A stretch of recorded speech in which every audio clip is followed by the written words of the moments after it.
नमस्कार, आप देख रहे हैं ओएनओजी यूपी उत्तराखंड। क्या आपने कभी सोचा है कि राजनीति में इनाम और सजा का फैसला कौन करता है? एक तरफ वो भतीजा है जिसे खून का रिश्ता होने के बावजूद सड़क पर ला दिया गया, और दूसरी तरफ वो विरोधी सरकार है जो अचानक इतनी मेहरबान हो गई कि कानून के कायदे तोड़कर दिल्ली में आलीशान महल भेंट कर दिया। जी हाँ, हम बात कर रहे हैं मायावती की, जिस आकाश आनंद को उन्होंने अपना वारिस बनाया, उसे एक झटके में दूध से मक्खी की तरह बाहर निकाल दिया। क्यों? क्योंकि उन्होंने बीजेपी को ललकारा था। और वही मायावती जो कभी अहंकारी सत्ता को उखाड़ने की बात करती थी, आज मुख्यमंत्री योगी आदित्यनाथ को खुले मन से थैंक यू कह रही है। क्या ये बदलाव सिर्फ दिल का है या फिर 2027 के लिए किसी गुप्त समझौते के हिंट है? आज पन्ने दर पन्ने खुलेंगे उस सीक्रेट खिचड़ी का जो दिल्ली से लखनऊ तक पक रही है।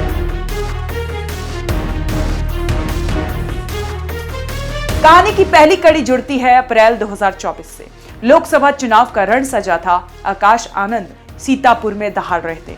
उन्होंने भाजपा को आतंकवादियों की पार्टी कह दिया। पूरा देश सन्न था। लगा कि भाजपा पुराने तेवर में लौट आई है, लेकिन असली धमाका तो लखनऊ में बैठा कोई और करने वाला था। बुआ मायावती ने न केवल आकाश को पद से हटाया, बल्कि दुनिया के सामने उन्हें अपरिपक्व घोषित कर दिया।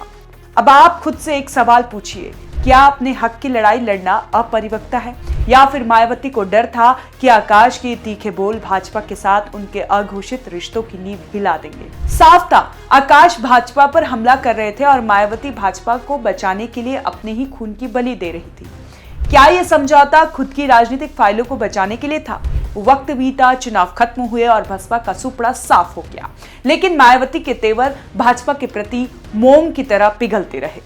9 अक्टूबर 2025 लखनऊ का काशीराम स्मारक। मायावती ने एक विशाल शक्ति प्रदर्शन किया, लेकिन उनके भाषण के निशाने पर भाजपा नहीं बल्कि कृतज्ञता थी।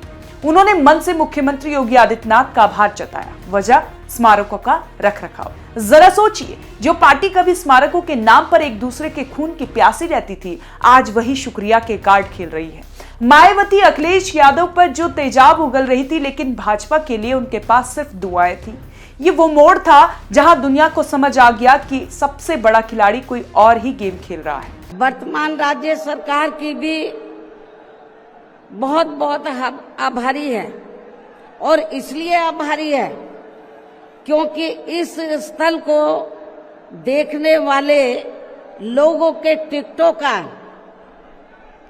इकट्ठा हुआ पैसा पूर्व की रही सपा सरकार की तरह वर्तमान भाजपा की राज्य सरकार ने इसे दबाकर नहीं रखा है,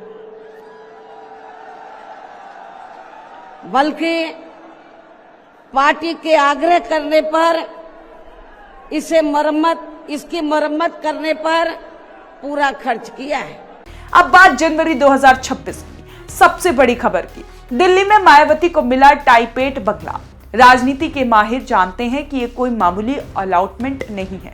नियम कहते हैं कि टाइप 8 बंगला सिर्फ कैबिनेट मंत्री या जजों के लिए होता है। मायावती ना तो सांसद है, न किसी संवैधानिक पद पर। फिर केंद्र सरकार उन पर इतनी मेहरबान क्यों? क्या ये बंगला उस मौन समर्थन का किराया है जो भाजपा ने 2024 में भाजपा को दिया, या फिर ये 2027 की उस तैयारी का हिस्सा है जहां भाजपा चाहती है कि मायावती मजबूती से खड़ी रहे, ताकि दलित वोट बैंक किसी भी हाल में सपा की तरफ ना जा सके? ये बंगला सिर्फ ईंट पत्थर का मकान नहीं है, ये भाजपा और बसपा के बीच फेविकोल वाले जोड़ का सबूत है।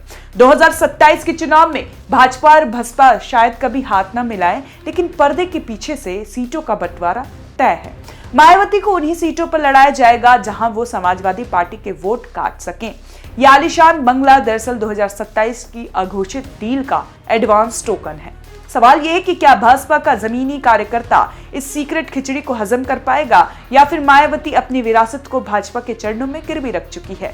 याद रखिए, राजनीति में कोई भी बंगला बिना शर्त नहीं मिलता, और कोई भी शुक्रिया बिना मतलब के नहीं कहा जाता। आप भी इस बात से सहमत है तो आप हमें कमेंट कर जरूर बताएं, और देखते रहें ओएनओजी यूपी उत्तराखंड।